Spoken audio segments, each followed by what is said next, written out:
তারা ড্যান্স করতেছে টিকটকের জন্য। আচ্ছা, একটা আছে বউ আর একটা আছে ব্যবসায়িক। এখন কথা হচ্ছে এরা কি ড্যান্স করতেছে নাকি চুমাচুমি করতেছে নাকি মুখে মুখে লাগাচ্ছে। মানে কনফিউজ হয়ে গেলাম যে আসলে এরা কি করতেছে। ও আসলে এরা টিকটকে ভিডিও করতেছে। নেক্সট।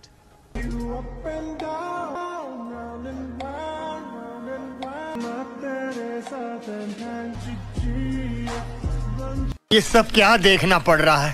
যারা বউ নিয়ে ভিডিও করে লাড়াচাড়া দিয়ে ভিডিও আপলোড করে তাদেরকে আসলে বউ ব্যবসায়িক বলে। তো এই টিকটকার ভাইটির ড্যান্স গুলো দেখে, তার বউকে নিয়ে লাড়াচাড়া দিয়ে ড্যান্স গুলো দেখে তার নাম দিলাম বউ ব্যবসায়িক। মানে আমি দিলাম না, তার কমেন্ট বক্সে গেলেই বোঝা যায় এটা পাবলিকে দিছে। তো এই টিকটকের ভাইটির জন্য একটাই কথা, যে বউ নিয়ে ভিডিও করো না, পারলে কামলা কাটো, বস্তির পরিচয় দিও না, ও মানে বংশের পরিচয় দিও না। Control. A few moments later.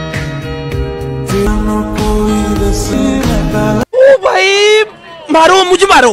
বউ প্রেগনেন্ট হোক বা যাই হোক, আগে তার ভিডিও করা লাগবে। ও ভুলে গেছিলাম যে ডেলিভারি খরচ তো ভিডিও দেখে উঠাইতে হবে।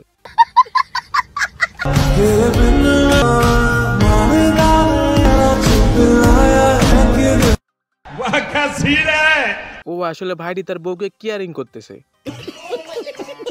নেক্সট।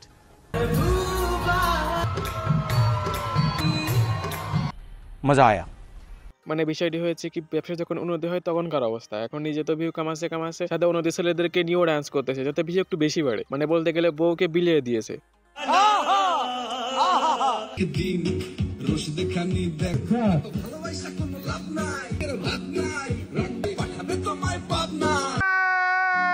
তেমন কিছু না গাইস, এখানে শুটিং ভিডিও চলতেছে টিকটকের জন্য। তো আপনারা তো বুঝতেই পারলেন, আপনাদের মন্তব্যটা কমেন্ট বক্সে বলে যাবেন। আর এদেরকে আসলে কি বলা উচিত, আমি তাদের নাম দিয়েছি বউ ব্যবসায়িক, মানে আমি না, মানে পাবলিকে দিছি। এখন আপনাদের মতামতটা কমেন্ট বক্সে বলে যাবেন।